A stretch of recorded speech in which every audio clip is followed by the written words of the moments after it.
अस्सलाम वालेकुम। Programme night addition में हम आपको खुशामदीद कहते हैं। नाजरीन, चांद देखने के तनाज़े ने एक बार फिर से सर उठा लिया है, लेकिन इस बार मामला ईद के चांद का नहीं है बल्कि सफ़र के चांद का है।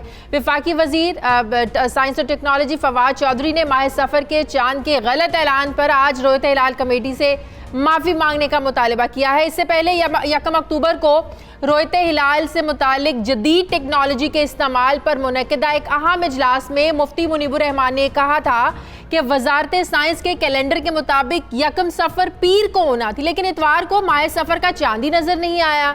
जबकि रोयत हिलाल कमेटी के कैलेंडर के मुताबिक 1 सफ़र बरोज़ मंगल को होना थी, जो बिल्कुल दुरुस्त साबित हुई। इस इजलास के अख्ताम पर वफाकी वजीर मजहबी उमूर नूरुल हक कादरी ने यह ऐलान किया था कि कमरी कैलेंडर मुरतब करने पर वजारत साइंस और टेक्नोलॉजी की कोशिशें यकीनन काबिल तारीफ हैं, ताहम रोयत हिलाल का हतमी फैसला मरकजी रोयत हिलाल कमेटी करेगी। लेकिन अब वफाकी वजीर साइंस और टेक्नोलॉजी की आज की प्रेस कॉन्फ्रेंस में अवाम एक बार फिर से कंफ्यूज हो गए ना कि किसकी बात माने, साइंस की बात माने या फिर अपनी रोयत हिलाल कमेटी की बात माने। चांद को देखने के लिए साइंसी तरीक़ाकार पर एतराज़ात है कि और साइंसी तरीका शरई अहकामात को पूरा करता है या नहीं, ये वो सवाल हैं जो हर शख्स के जहन में उठते हैं। जबकि दूसरी तरफ मौलाना फजलुर रहमान के मार्च के ऊपर फवाद चौधरी ने यह कहा है कि नए इलेक्शन से फजलुर रहमान का क्या ताल्लुक, वो तो 60 सीटों से ऊपर इलेक्शन ही नहीं लड़ते। फवाद चौधरी ने यह भी कहा कि मौलाना फजलुर रहमान मार्च को मौखर या तारीख को तूल देने की कोशिश करेंगे। वफाकी काबीना में फिर से तब्दीली की खबरें जो है ना वो ज़ेरे गर्दिश है, इसमें कितनी सदाकत है, इन तमाम इशूज़ पर बात करने के लिए आज मेरे साथ प्रोग्राम में मौजूद हैं वफाकी वजीर बराए साइंस और टेक्नोलॉजी फवाद चौधरी साहब। अस्सलाम वालेकुम, बहुत बहुत शुक्रिया फवाद आपका। फवाद, जब से आपने कमरी कैलेंडर मुतारिफ करवाया है, ये कुछ कंफ्यूजन दूर नहीं हो पा रही हैं, इख्तलाफात रोयत हिलाल कमेटी के साथ आज भी उसी तरीके से बरकरार हैं। उनकी जो कोशिश थी कि कमरी कैलेंडर को गलत साबित किया जाए वो उन्होंने किया।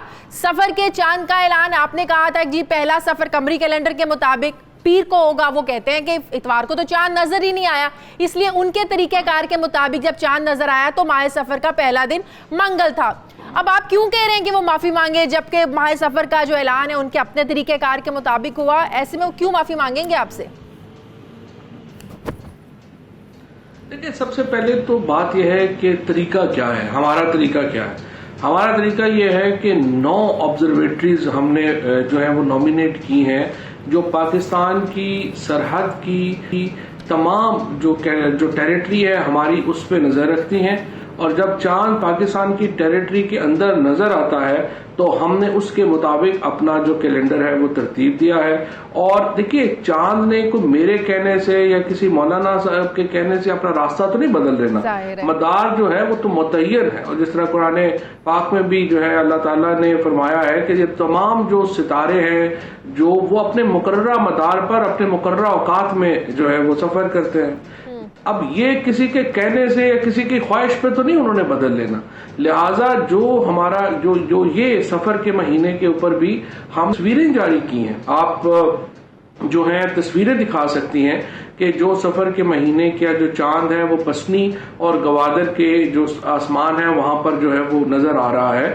और जब वो नजर आ रहा है, अब वो कहते हैं कि जी आप दूरबीन से नहीं देख सकते, तो दूरबीन भी तो अदसा है, फिर आप ऐनक से कैसे देख सकते हैं? ऐनक भी अदसा है। तो आप तय करें ना। इमाम शाफी रहमत, देखिए ये जो सारे हमारे इस वक्त ये मौलवी साहबान यहाँ बातचीत कर रहे हैं, ये इमाम शाफी से बड़े तो आलम नहीं है, इमाम शाफी से ज्यादा इल्म तो नहीं रखते हैं। जब इमाम शाफी रहमतुल्लाह अलैह ये कहते हैं कि आप ये जो मामला है ये साइंस का मामला है, टेक्नोलॉजी का मामला है, तो हमारे उलमा का इल्म तो नहीं उनके बराबर। जब ये लोग सारे ये बात कर रहे हैं और इतने बड़े इमाम जो हैं उनका ये फतवा मौजूद है, इस पर आपको स्टैंड लेना चाहिए था ना। इतनी मेहनत से आपने कमरी के लाया, करोड़ों रुपए इस पर लगे, फिर तो आपको स्टैंड लेना चाहिए था, या इसलिए स्टैंड नहीं लिया कि बहुत बड़ा कोई तनाज़ा ना खड़ा हो जाए जो हैंडल ही ना हो पाए आप लोगों से? फिर नहीं सर, मैं आपको एक बात ये बताऊं कि इसके ऊपर तो 1 रुपया भी नहीं लगा। करोड़ों रुपया क्यों लगने हैं? इस पे तो 1 रुपया भी नहीं लगा। सोशल मीडिया, सारा निजाम पहले से मौजूद था। सोशल मीडिया पर बड़ी लेदे हो रही है ना कि तो जो दूसरी बात नहीं पता नहीं किस बेवकूफ ने ये कहा, वो तो पहले से निजाम मौजूद है, उसमें तो 1 रुपया, उसमें तो हमारे कैलेंडर पे तो 1 रुपया भी नहीं लगा। दूसरी बात जो है वो ये है कि जो ये बात कर रहे हैं, ये जो आप कह रही है ना कि मैंने तो पूरा बना दिया कर दिया, बाकी तो जाहिर है कलेक्टिव है ना। देखिए, इसमें एक इस्तारा है ये मामला क्या, मामला ये है आपने अपने ये जो पाकिस्तान है इसको हम किस तरह से देखते हैं कि जाविया निगाह हमारा क्या है। क्या हम एक पसमानदा सोच को अपने ऊपर रखेंगे या हम एक मॉडर्न टेक्नोलॉजी को लेकर के आगे बढ़ेंगे। मेरी जैसा जो आदमी है, मेरी नजर में बिल्कुल वाज़ेह है, अगर आप साइंस को, इल्म को, शऊर को, अकल को अपनी बुनियाद नहीं बनाएंगे चीजों के फैसलों के लिए, आप पीछे रहेंगे। तो इसके बाद फैसले कैसे होंगे, आप आगे भी पीछे जाहिर है रहेंगे। ईदेन डे पर जो तनाज़ात सामने आते हैं, अब जो कमेटी बनाने का फैसला किया है पीर नूरुल हक साहब की ज़ेर सदारत, अब जाहिर है वो कमेटी काम करेगी। जब फिर उस कमेटी ने काम करना है, फिर इस कैलेंडर का क्या फायदा, फिर ये कैसे मामलात हल होंगे कैलेंडर के मुताबिक, या फिर हमें रोयते हिलाल कमेटी पर भी हमें डिपेंड करना है? देखिए, वो कैबिनेट ने फैसला किया है कि वो एक कंसेंसस क्रिएट करें, वो कोशिश करें कि तमाम लोगों को एक पेज के ऊपर लेके आए। लेकिन मेरी नजर में वो एक पेज पे आना कोई नहीं है। उसकी वजह यह है कि देखें, लोगों के मफादात वाबस्ता है इस निज़ाम से, और जब लोगों के मफादात वाबस्ता हो निज़ाम से तो वो आगे नहीं चलते। और दूसरा, मेरी नजर में रियासत को फैसले करने होते हैं, हुकूमतों को स्ट्रॉन्ग डिसीजन लेने होते हैं। अगर ये फॉर एग्जाम्पल, अगर जो उस वक्त की अंग्रेज हुकूमत है, अगर यहाँ हिंदुस्तान में सत्ती की रस्म को कहते हैं कि नहीं जी वो हिंदुओं का अपना त्यौहार है और वो जब शऊर आएगा हिंदुओं में तो खत्म होगी, तो वो तो खत्म ही नहीं होना था, वो तो और सालों चलती रहे। उन्होंने अपनी रिट इन्फोर्स की, उन्होंने कहा नहीं हमने ये जो है वो नहीं। तो इस तरह तो हुकूमतें तो अपने फैसले करती हैं, जो मेरी नजर में हुकूमत को अपना फैसला करना चाहिए था, हमने पेश कर दिया, बाकी ज़ाहिर है कैबिनेट का। फवाद, ये बायोटेक्नोलॉजी का क्या मंसूबा है जो आप जहलम में लगाने जा रहे हैं? गीजर के लिए कचरे से गैस बनाने की भी आपने एक सजेशन दी है, और फिर के मुस्तकबिल में तारे खंबे नहीं होंगे। ये क्या प्रोजेक्ट्स हैं जो आप शुरू करने जा रहे हैं? देखिए, मैं आपको 2-3 चीजों में बताना चाहता हूं कि किस तरह से ये साइंस एंड टेक्नोलॉजी जो है वो आगे आपको इफेक्ट करेगी। सबसे बड़ी तब्दीली तो जाहिर है हमारी जो एनर्जी स्टोरेज है उसमें आएगी। अब क्या होता है कि ग्रिड स्टेशन बने हुए हैं, बहुत बड़े बड़े ग्रिड स्टेशन बने हुए हैं, वहां से तारों में बिजली आती है, वो घरों में आती है। अब इशू यह है कि जो बैटरीज हैं उनकी इस्तात, उनकी जो ताकत है वो बहुत बढ़ गई है, लिहाजा अब स्टोरेज हाउसेज बन रहे हैं जहां पे बैटरीज ही स्टोर होके आपके घर में लग जाएंगे, स्टोरेज लग जाएगा, और आप खंबे और ये तारे जो हैं ये मुस्तकबिल में खत्म हो जाएंगी। गाड़ियां और बाइक्स तो आपको पता है पहले ही इलेक्ट्रॉनिक जो बैटरीज हैं उनके ऊपर जा रही हैं। तो हमने बैटरी के ऊपर हम एक बहुत बड़ा रिसर्च प्रोजेक्ट जो है वो हम शुरू करना चाहते हैं, क्योंकि हम चाहते हैं पाकिस्तान की हमारी अपनी इंडिजिनस रिसर्च हो बैटरी के ऊपर। फिर इसी तरीके से देखिए, जो बायोटेक्नोलॉजी पार्क हम जेलम में बनाने जा रहे हैं, ये साउथ एशिया का सबसे बड़ा हर्बल मेडिसिन पार्क होगा। इसके साथ जो हमारी एक्सट्रैक्शन यूनिट्स हैं, जो हमारी बायोटेक्नोलॉजी कंपनीज हैं दुनिया की, ये बड़े चबल है, इस्लामाबाद से 1.5 घंटे के फासले के ऊपर है।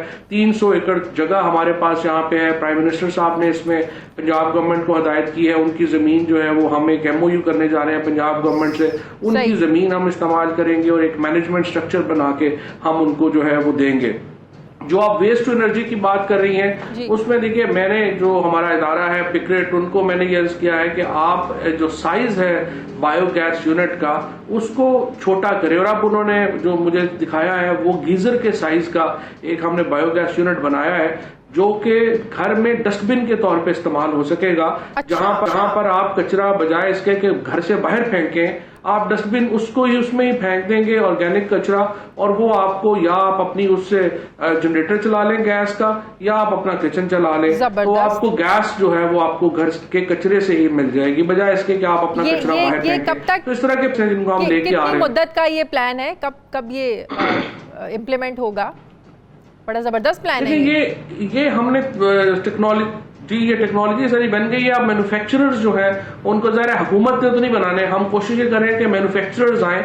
आपके प्रोग्राम की तवज्जुह से भी मैं चाहूंगा कि जो लोग बिजनेसेस करना चाहते हैं वो जरूर आए, हमारे पिक्रेट के इदारे में लोगों से मिलें और मैन्युफैक्चरिंग यूनिट्स अपने लगाएं, और टेक्नोलॉजी ट्रांसफर जो है वो हम वो करने के लिए तैयार हैं। पानी में इसी तरह से आपको मैंने आज भी जो है बताया है कि हमने चीफ मिनिस्टर साहब को पंजाब को बताया है कि लाहौर में देखिए 1 मीटर पानी जो है वो नीचे जा रहा है हर साल। इस तरह से 6 साल के अंदर आपका लाहौर में बोरिंग में भी पानी जो है वो नहीं मिलेगा। इस्लामाबाद और लाहौर ये 2 वर्स्ट अफेक्टेड शहर है आबादी की एक्सपेंशन की वजह से। इनको वाटर रिचार्ज करना बहुत जरूरी है और इसके लिए उनको इकदाम जो है वो करने चाहिए। तो उसके ऊपर भी हम कोशिश करेंगे इन साफ 1 रुपए फी लीटर मुहैया करना था, ऐसा भी कोई मंसूबा पाइपलाइन में था फवाद, वो कहां तक पहुंचा? देखिए उसमें भी जो मंसूबा है वो बड़ा सिंपल है। मंसूबा ये है कि देखिए हमारे यहाँ वाटर सप्लाई स्कीम्स हैं, उनके ऊपर हम अरबों रुपया खर्च कर रहे हैं। हम ये कर रहे हैं कि हम वाटर ट्रीटमेंट प्लांट मैन्युफैक्चरिंग जो है वो पाकिस्तान में हम चाहते हैं कि शुरू हो, और उसके बाद हर मोहल्ले में, हर गांव में लोग अपना वाटर ट्रीटमेंट प्लांट लगाएं और वहां से वो पानी बेचें। अच्छा। उसके दो फायदे होंगे। एक तो यह है कि इस वक्त 1 लीटर पानी जो बॉटल्ड वाटर है वो 50 रुपए का है, लेकिन उसकी कॉस्ट अगर आप फिल्टर्ड वाटर की देखें तो वो 75 से 90 पैसे की है। तो एक तो पानी, और दूसरा प्लास्टिक बॉटल खत्म करना इंपॉर्टेंट काम है। हम ये चाहते हैं कि लोग आए और ये वाटर ट्रीटमेंट प्लांट से पानी अपने खुले बर्तनों में या अपने बर्तन में लेके घर जाए, साफ पानी, बजाय इसके कि बॉटल्ड में पानी बिके। तो वो वाटर ट्रीटमेंट प्लांट की मैन्युफैक्चरिंग कंपनी, 4 बड़ी कंपनीज जो हैं उनसे मेरी बात हुई है।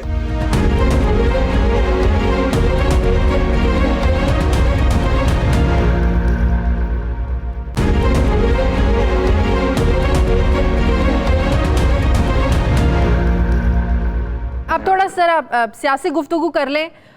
फवाद, ये एक जो बहुत बड़ा चैलेंज आपकी हुकूमत को अब फेस करना है आने वाले दिनों में, 27 अक्टूबर को जो एक धरना होने जा रहा है इस्लामाबाद में, तहरीक इंसाफ ने जो धरनों की बुनियाद रखी, आप लोग ये अब इसको कैसे टैकल करेंगे, कैसे इसको कंट्रोल करेंगे, कैसे आपकी हुकूमत ने ज़ाहिर है इसको मैनेज करना है? कुछ स्ट्रेटेजी तो पाइपलाइन में होगी।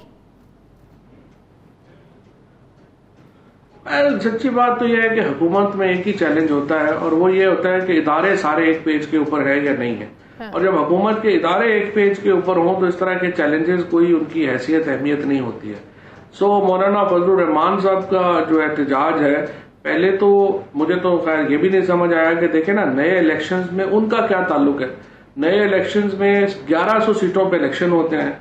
फजलुर रहमान साहब की पार्टी इलेक्शन लड़ती है 60-65 सीटों के ऊपर। तो नए इलेक्शन से उनका तो कोई सवाल इसके कि मौलाना खुद असेंबली में नहीं है और तो उनका ज़ाहिर कोई इंटरेस्ट नहीं है। इससे यही है कि पीपल्स पार्टी और PMLN या उनको स्पॉन्सर करें कि वो इंतशार की एक हो, ताकि उनका बार्गेन का मामला जो है वो बढ़े।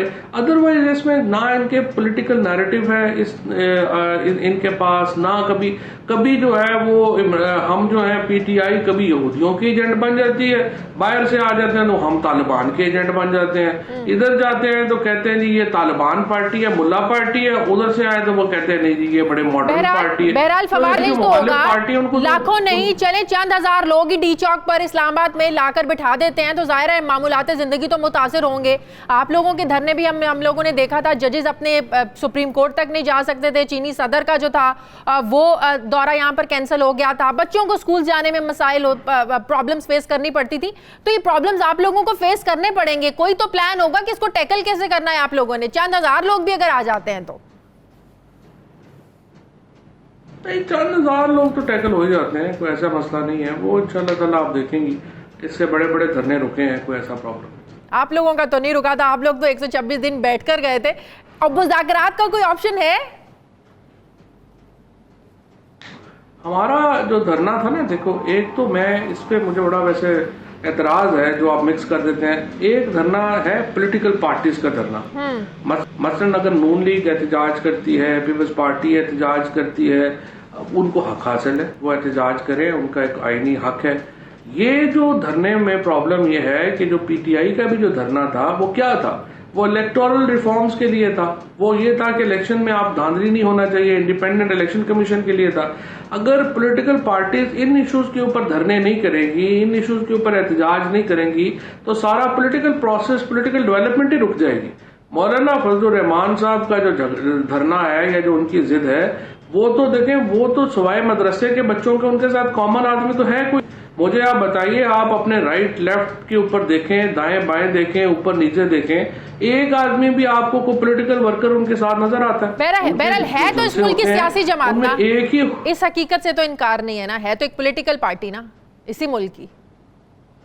देखें ना, बात यह है कि पॉलिटिकल पार्टी तो है, लेकिन उनके जो जलसे जुलूस होते हैं उनमें एक ही उम्र के, एक ही हुलिये के, एक ही लिबास के लोग जो है वो आपको नजर आते हैं। वो ऐसा क्यों है? फिर डाइवर्सिटी क्यों नहीं है उनकी पार्टी में? उनके इसलिए नहीं है कि उनका तमाम रिलायंस उन मदरसों के बच्चों पर है जो अरसे से उन्होंने अपने यरगमाल बनाए हुए, उनको वो चारे के तौर पे इस्तेमाल करते हैं। अगर कोई पॉलिटिकल पार्टी अगर ये तो फिर आरएसएस भी तो यही करती थी।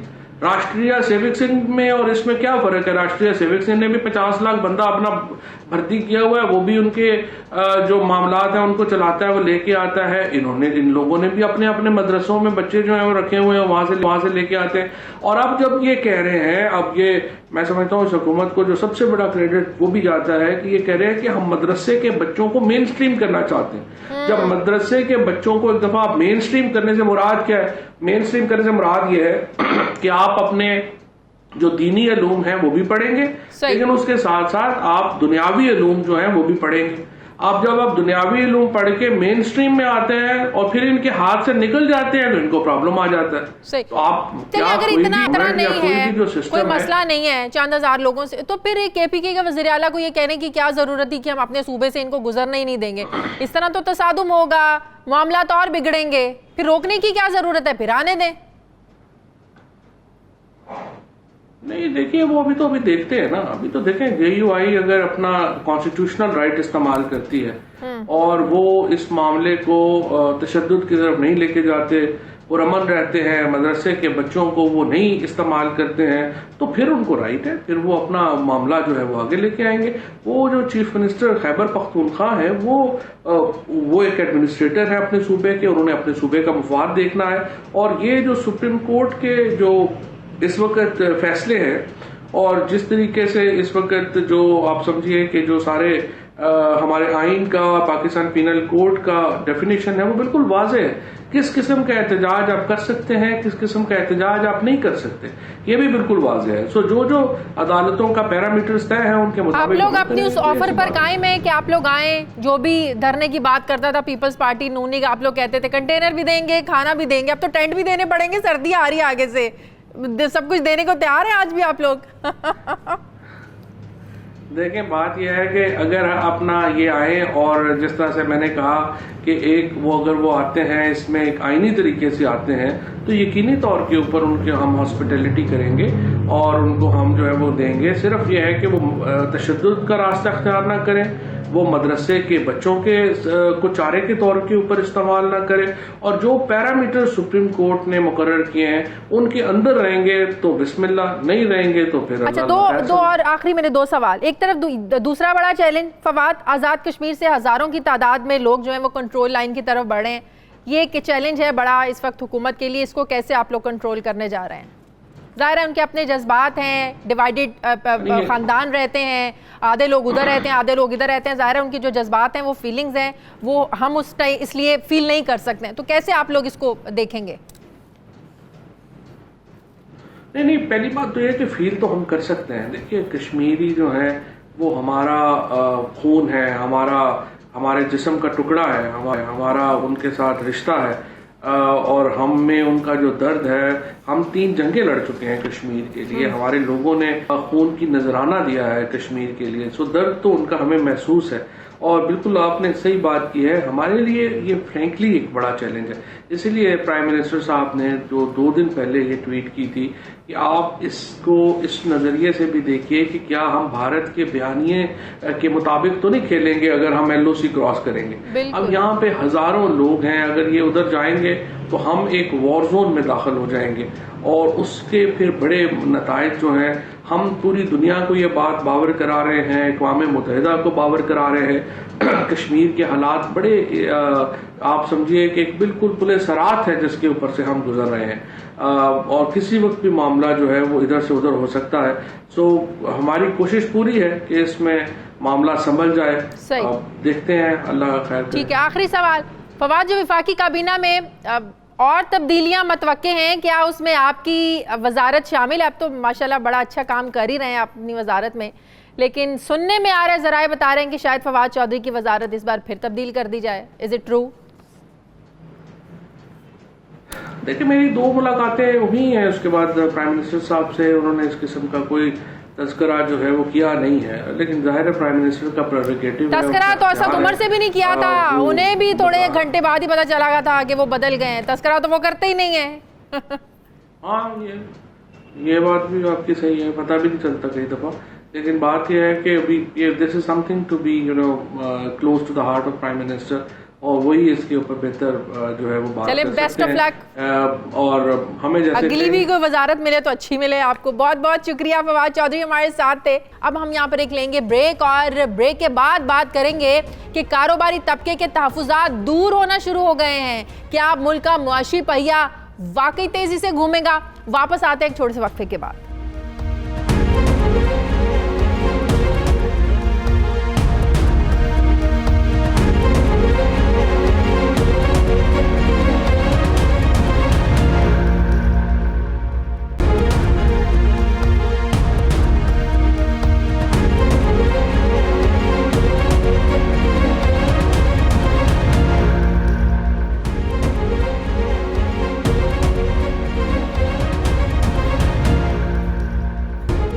नाज़रीन, मुआशी सरगर्मियों में पैदा होने वाली रुकावटों को लेकर पाकिस्तान की कारोबारी शख्सियात ने बुध और जुमेरात को वज़ीर-ए-आज़म और आर्मी चीफ से मुलाकातें की, जिसमें कारोबारी तबके में खुसूसी तौर पर नैब से मुतालिक अपने खदशात और जो तहफ़्फ़ुज़ात थे उनका इजहार किया था। कारोबारी तबके की मुलाकात के बाद चेयरमैन नैब ने आज प्रेस कॉन्फ्रेंस की और कहा टैक्स अमूर से लाताल्लुकी की, और कहा कि आज के बाद टैक्स के जो मामलात हैं या तो स्टेट बैंक देखेगा या फिर FBR। 2017 से पहले के जो टैक्स रेफरेंसेस हैं वो वापस ले लिए जाएंगे। जबकि चेयरमैन नैब ने आर्मी चीफ से मुलाकात में कारोबारी शख्सियात के नैब से मुतालिक जो तहफ़्फ़ुज़ात थे उन्होंने कहा ये बिल्कुल बिला जवाज़ थे। उन्होंने इसको बिला जवाज़ करार दिया और ये भी वाज़े किया कि नैब ऐसा कोई इकदाम नहीं उठाएगा जिससे कारोबारी सरगर्मियां मुतासिर हों।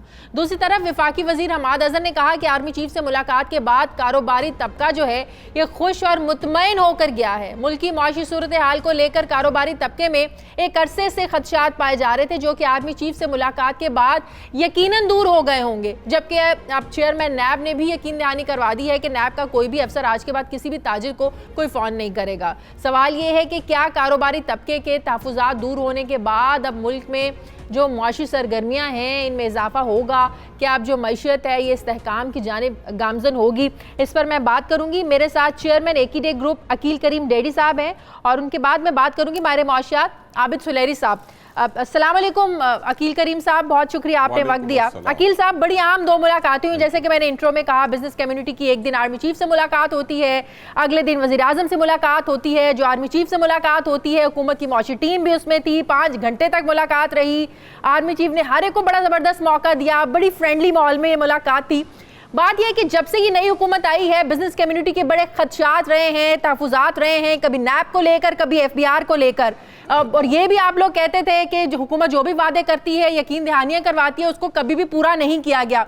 इससे पहले भी हमने देखा जो बिजनेस कम्युनिटी जनरल राहील शरीफ से भी मुलाकातें होती थी, जो पहले वज़ीर-ए-आज़म थे उनसे भी मुलाकातें होती थी।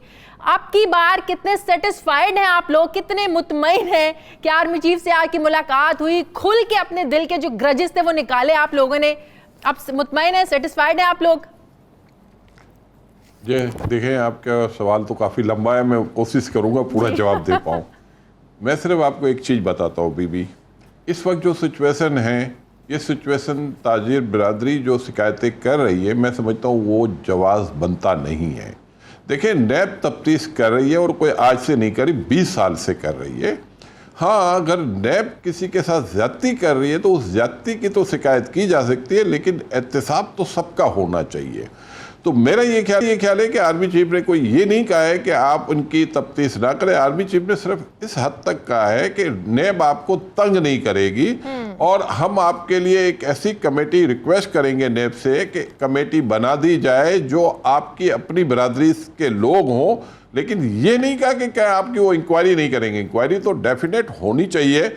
अगर हम ये कह दें कि बिजनेसमैन की इंक्वायरी नहीं होगी तो फिर तो सारा पाकिस्तान लूट लेंगे बिजनेसमैन, ऐसे पॉसिबल नहीं है। सिर्फ कमेटी की हद तक कहा गया है कि आपको वो देखेगी वो जो, और दूसरा कि गलत मुकदमात आप पे नहीं बनाए जाएंगे।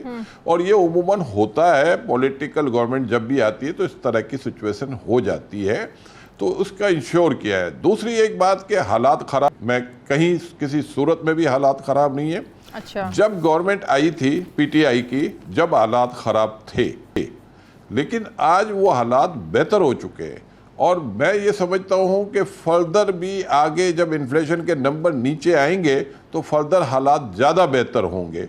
तो ये सारी अच्छा, बातें ये आप वहाँ उम्मीद हुई दिला हैं। रहे हैं कि इसमें इन्फ्लेशन नीचे आएंगे, या आप होप दे रहे हैं? बिल्कुल आएंगे, क्योंकि गवर्नमेंट जो डिसीजन ले रही है वो मुल्क को स्टेबिलिटी की तरफ ला रही है। गवर्नमेंट ने कोई ऐसे जो डिसीजन लिए उसमें फॉर द टाइमिंग तकलीफ हुई है, लेकिन आप ये देखें कि हमारे ऊपर कितना बड़ा बोझ कर्ज का है।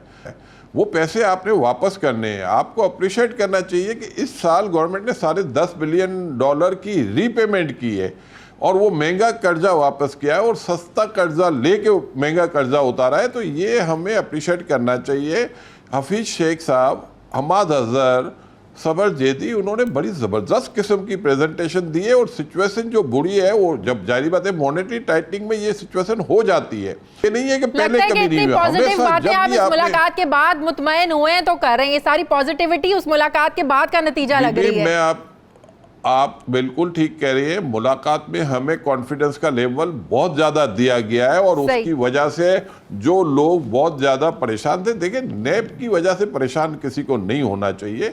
अगर नेब गलत मुकदमात बनाती है और नेब अगर किसी को पूछती है कि भाई ये काम हुआ है, तो मुझे लगता है हमें उनसे ताउन करना चाहिए, वरना तो ये आपका मुल्क लेकिन पूरा अकील बैठ साहब, जाएगा। 2 दिन पहले चेयरमैन नैब ने कहा था कि बिजनेस कम्युनिटी के ही कहने पर एक डायरेक्टर का तकर्रुर किया था कि कोई भी शिकायत हो आप उनसे करें, फिर मामला मेरे पास आएगा। लेकिन 4 महीनों में किसी बिजनेसमैन ने कोई शिकायत की नहीं, तो फिर ये बिजनेस कम्युनिटी जो बातें करती है। बीबी, मैं आपका सवाल बिल्कुल ठीक है। मैं ये समझता हूँ आर्मी चीफ ने भी लोगों को ये तासुर नहीं जाना चाहिए कि बिजनेसमैन की इंक्वायरी नहीं हो सकती।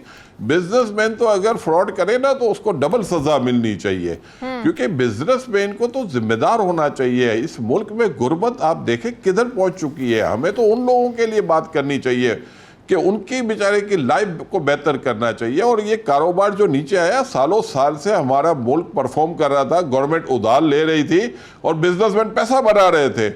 अब एक टाइम ऐसा आया है कि आपको छोटी मोटी कुर्बानी देनी पड़ेगी, क्योंकि आपका मुल्क काफ़ी पीछे चला गया था, आपके डेफिसिट काफ़ी बढ़ गए थे, आपके करंट अकाउंट खसारा काफ़ी बढ़ चुका था, आपका ट्रेड डेफिसिट बहुत बढ़ चुका था।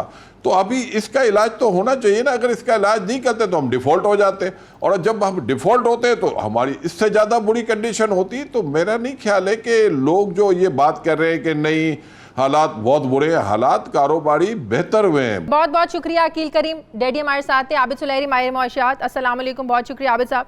आबिद साहब, आपको कितना सेटिस्फेक्शन हुई है जो बिजनेस कम्युनिटी की 2 बड़ी अहम मुलाकातें हुई हैं, आर्मी चीफ से, वज़ीर आज़म से। हमाद अजहर साहब तो कह रहे हैं कि जो बिजनेस कम्युनिटी है बड़ी खुश होकर गई है आर्मी चीफ से जब मुलाकात हुई। अभी बड़ी पॉजिटिविटी नजर आ रही थी अकील साहब की बातों में। आपको लग रहा है कि जो मुआशी जो हमारे हालात हैं मजीद बेहतर होने जा रहे हैं?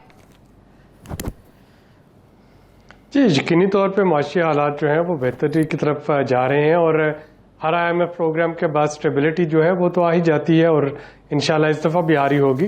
देखिए, बिजनेस कम्युनिटी जो थी वो बुनियादी तौर पे 3-4 चीज़ें जो है वो डिस्कस करने आई थी। उनका एक मुतालबा ये था कि एक्सचेंज रेट जो है रुपए की कदर में काफ़ी कमी हुई है। फिर उन्होंने इंटरेस्ट रेट पे काफ़ी बात की कि शरह सूद जो है उसमें बहुत इजाफा हुआ है। नैब के बारे में उन्होंने बात की।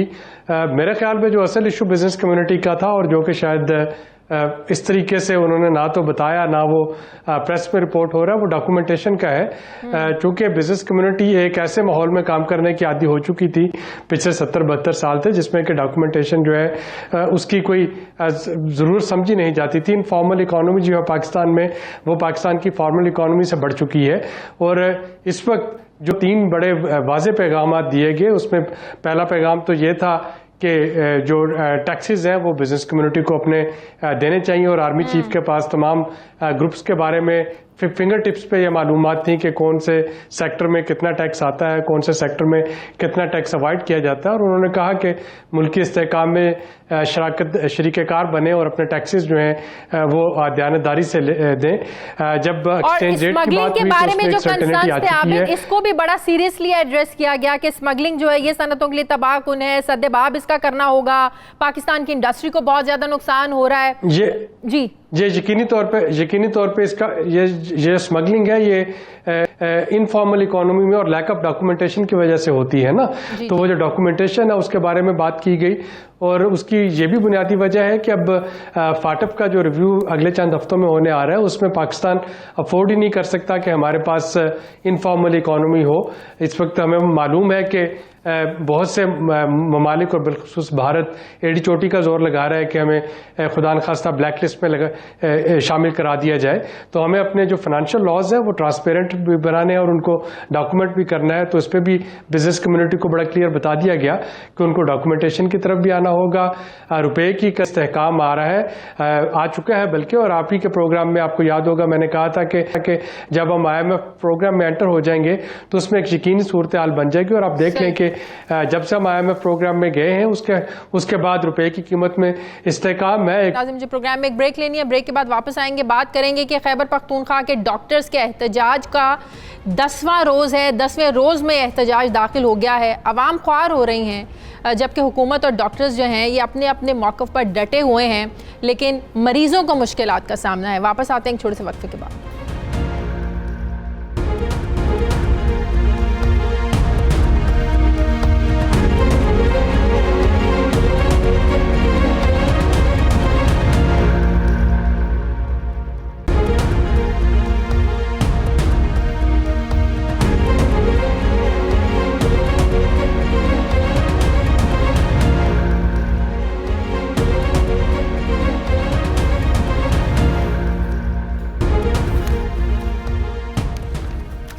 नाज़रीन, गुज़श्ता 10 रोज़ से खैबर पख्तूनख्वा के अस्पतालों में सेहत के शोबे में इस्लाहात के ऊपर डॉक्टर्स, पैरामेडिक स्टाफ सरापा एहतजाज बना हुआ है। यह एहतजाज पहली बार नहीं हो रहा है, बल्कि गुज़श्ता 4 सालों से खैबर पख्तूनख्वा के डॉक्टर्स हुकूमत की तरफ से उठाए जाने वाले जो इक़दाम हैं इनके खिलाफ मुख्तलिफ मौक़ों पर हमें एहतजाज करते हुए नजर आ रहे हैं। पहले MIT एक्ट के ऊपर एहतजाज हुआ, जिसके मुताबिक टीचिंग अस्पतालों के मामलात चलाने के लिए प्राइवेट लोगों पर मुश्तमिल बोर्ड ऑफ गवर्नर्स के नाम पर इंतजामी बोर्ड तश्कील दिया गया था। जबकि अब की बार एहतजाज की वजह अस्पतालों में मुतारिफ करवाए गए इंतजामी कवानीन और रीजनल और डिस्ट्रिक्ट हेल्थ अथॉरिटीज़ का क़याम है। इस नए एक्ट के मुताबिक रीजनल सतह के अलावा ज़िलाई सतह हेल्थ पर भी अथॉरिटीज़ कायम की जाएंगी और इन हेल्थ अथॉरिटीज़ को विफाक सूबाई हुकूमत की जानिब से माली मुआवनत दी जाएगी। नई भर्तियों में डॉक्टर्स सिविल सर्वेंट नहीं कहलाएंगे, जबकि इस कानून के तहत डॉक्टर्स और महकमा सेहत के दीगर अमले की तकर्रियों और जो तबादले हैं इनका जो इख्तियार है इन अथॉरिटीज़ के बोर्ड को दिया जाएगा। इसके अलावा इदारों को ये इख्तियार भी हासिल होगा कि ज़रूरत के मुताबिक डॉक्टर्स का तबादला उसी ज़िले में कर दिया जाए जिससे वो ताल्लुक़ रखते हैं। एहतजाजी डॉक्टर्स ये कहते हैं कि हुकूमत ने ये एक्ट मंजूर करवाने से पहले हमारे साथ किसी किस्म की मुशावरत नहीं की, जबकि उन्होंने कहा था कि मुशावरत हम आपसे करेंगे, वादा किया गया था डॉक्टर्स के साथ, लेकिन हुकूमत ने मुशावरत के बगैर ही इस एक्ट को मंजूर करवा लिया है। इससे अस्पतालों में इलाज मजीद महंगा हो जाएगा। और जब इन कवानीन के खिलाफ एहतजाज किया जा रहा था तो ना सिर्फ तिब्बी अमले को तशद्दुद का निशाना बनाया गया, बल्कि एहतजाज करने वाले 18 डॉक्टर्स और दीगर जो अफराद थे उनके खिलाफ मुकदमा दर्ज करके उन्हें गिरफ्तार भी किया गया। जबकि सूबाई वज़ीर सेहत डॉक्टर हशाम इनामुल्लाह का ये कहना है कि अब नए भर्ती डॉक्टर सिविल नहीं पब्लिक सर्वेंट्स होंगे। हड़ताली डॉक्टर्स बाज ना आए तो उन्हें नौकरियों से भी फारिग किया जाएगा। इस सारी सूरत हाल में सबसे ज़्यादा जो मुतासिर हो रहा है वो गरीब तबका है, गरीब लोग हैं जो इलाज के लिए इन अस्पतालों में आते हैं, जो कि दूर दराज इलाकों से इन अस्पतालों में पहुंचते हैं। लेकिन आगे आकर क्या देखते हैं कि अस्पतालों में इलाज हो ही नहीं रहा क्योंकि डॉक्टर हड़ताल पर हैं। जबकि ये भी कहा जा रहा है कि सूबे में बढ़ती हुई डेंगू की वबा और डॉक्टर्स की हड़ताल से हालात मजीद कशीदा भी हो सकते हैं। इस सारी सूरत हाल पर मैं बात करूँगी। ब्यूरो चीफ पेशावर मुमताज़ बंगिश हैं, उसके बाद हमारे साथ KPK के वज़ीर इत्तलात शौकत यूसुफजई साहब भी होंगे। मुमताज़, सबसे पहले मैं आपसे बात करूंगी, जैसे कि आपने सुना ये कोई आज का मसला नहीं है, मई में भी हमने एहतजाज देखा। इससे पहले पिछले 5 सालों में जब KPK में इन्हीं की हुकूमत थी तब भी ये डॉक्टर्स हड़तालों पर निकलते थे, एहतजाज के लिए निकलते थे। अब की बार ये मामला कैसे हल होगा? वो लोग कह रहे हैं कि एक्ट मंजूर करवाने से पहले हमें एतमाद में नहीं लिया गया, मुशावरत नहीं की गई। क्या ये बात दुरुस्त है कि उनको बताया नहीं गया कि ये हम मंजूर करने जा रहे हैं, ये हम तब्दीलियां लाने जा रहे हैं? जी शाजिया, डॉक्टरों का पहले भी इस किस्म की उनके तहफ़्फ़ुज़ात थे, बाद में उनको बुलाया गया, उनको बिठाया गया, उनको बाज़ चीज़ें एक्सप्लेन तो कर ली गई, लेकिन अब उनका कहना यह है कि जो ड्राफ्ट बनाया गया था इस कानून का वो उनके साथ शेयर नहीं किया गया, इसलिए उनको तहफ़्फ़ुज़ात हैं। उनको बाकी एक्ट पर किसी किस्म की तहफ़्फ़ुज़ात नहीं। 2 चीज़ें ऐसी हैं जिनको उन पर ज़्यादा तहफ़्फ़ुज़ात हैं। इनमें सबसे जो पहली चीज़ है वो ये है कि इस एक्ट में एक चीज का जिक्र मौजूद है। इसमें ये कहा गया है कि हुकूमत की जानिब से जो रीजनल अथॉरिटीज हैं और जो डिस्ट्रिक्ट अथॉरिटीज हैं उनको हुकूमत ग्रांट देगी, और इसके अलावा उनको फेडरल गवर्नमेंट की जानिब से और सूबाई हुकूमत की जानिब से उनको लोन्स भी दी जाएंगे और वो डोनेशन भी ले सकेंगे। डॉक्टरों का कहना यह है कि जब इन अस्पतालों को एमटीआई हॉस्पिटल्स की तरह ग्रांट मिलेगा तो इसका मतलब ये है कि ये ऑटोनोमस अस्पताल होंगे, ये प्राइवेटाइजेशन की जानिब एक कदम है। लेकिन महकमा सेहत और गवर्नमेंट ऑफ खैबर पख्तूनख्वा का कहना यह है कि ये प्राइवेटाइजेशन बिल्कुल नहीं है। महकमा सेहत इसको कंट्रोल करेगा। अगरचे रीजनल अथॉरिटीज होंगी, डिस्ट्रिक्ट अथॉरिटीज होंगी, अपने अपने डिस्ट्रिक्ट में वही जिम्मेदार होंगी। है ना कि अभी जो डॉक्टर्स कर रहे हैं, अपनी मुलाजमत कर रहे हैं, जब वो रिटायर्ड हो जाएंगे उनकी जगह पर नए आ जाएंगे तो फिर उनको पेंशन नहीं मिलेगी। जो सरकारी मुलाजमीन को जो मराहत मिलती हैं वो तो नहीं मिलेगा। तो ये तो उनका मुतालबा जायज है कि नहीं कि उनको तो बाद में बिल्कुल कोई पेंशन नहीं मिलेगी। और बिल्कुल जी, इनकी ये रिजर्वेशन जो है ये बचा है। लेकिन मसला ये है कि हुकूमत ने ये भी कहा, बल्कि ये इस एक्ट में ये जिक्र मौजूद है कि जो एग्जिस्टिंग डॉक्टर्स हैं उनको कुछ नहीं कहा जाएगा, वो आखिर तक मतलब गवर्नमेंट सर्वेंट रहेंगे, सिविल सर्वेंट रहेंगे, उनको तमाम मराहत हासिल होंगे जो अभी उनको एमटीआई या दूसरे हॉस्पिटल में जहां वो काम कर रहे हैं वो उनको हासिल है। वो तमाम मराहत उनको उस वक्त तक हासिल रहेंगे जब तक वो रिटायर नहीं होते। हाँ, अगर कोई मेडिकल ऑफिसर है और वो स्पेशलाइजेशन करता है और वो स्पेशलिस्ट की हैसियत से कोई हॉस्पिटल रीजनल अथॉरिटी या डिस्ट्रिक्ट अथॉरिटी के अंडर वो ज्वाइन करता है तो जाहिर है वो एक नई अपॉइंटमेंट होगी उसकी।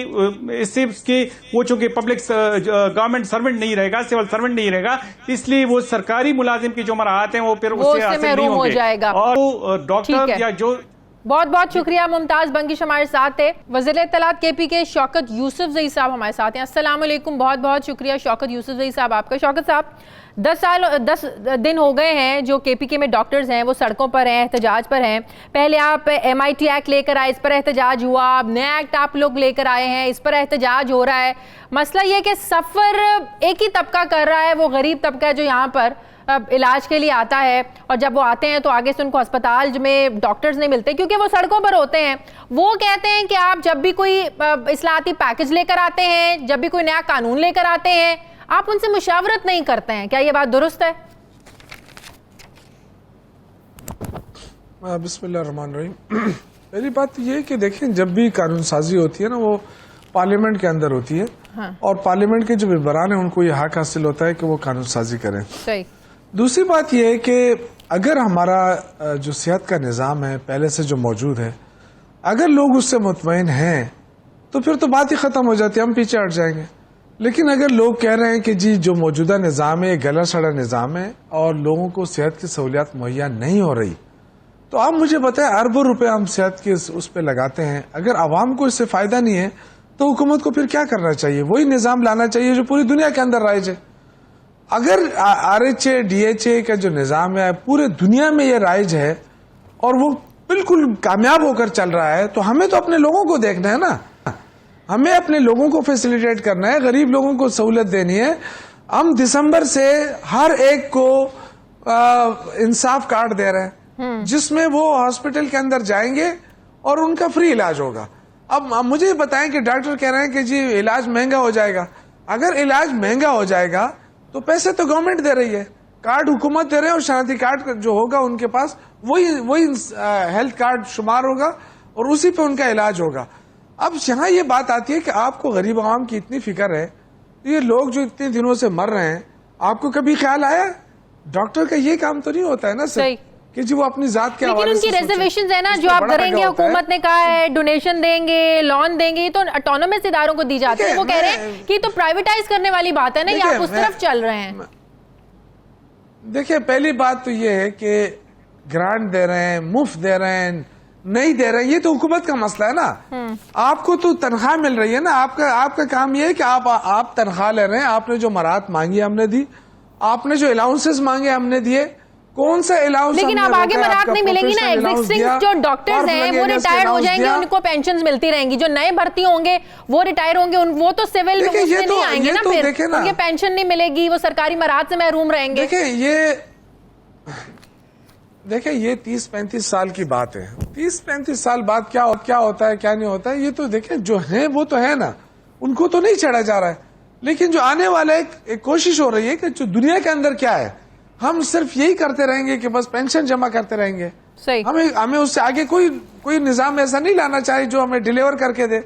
देखिए ये सारा बड़े इश्यूज हैं हमारे पास। आप मुझे बताएं कि सपोज हमें कोहिस्तान में डॉक्टर भेजना है, वहां लोग डिमांड कर रहे हैं कि जी हमें डॉक्टर भेजें, अस्पताल बनाया है, कोई डॉक्टर जाने के लिए तैयार नहीं। तो आप मुझे बताएं कौन सा निजाम हम लेकर आए जिसमें डॉक्टर वहां चला जाए। बहरहाल इस मसले को हल होना चाहिए। तमाम सफर हो रही है, डेंगू की वबा फैली हुई है, डॉक्टर इस तरीके से एहतजाज पर होंगे तो कैसे लोगों का जो है ना वो इलाज मुमकिन हो पाएगा।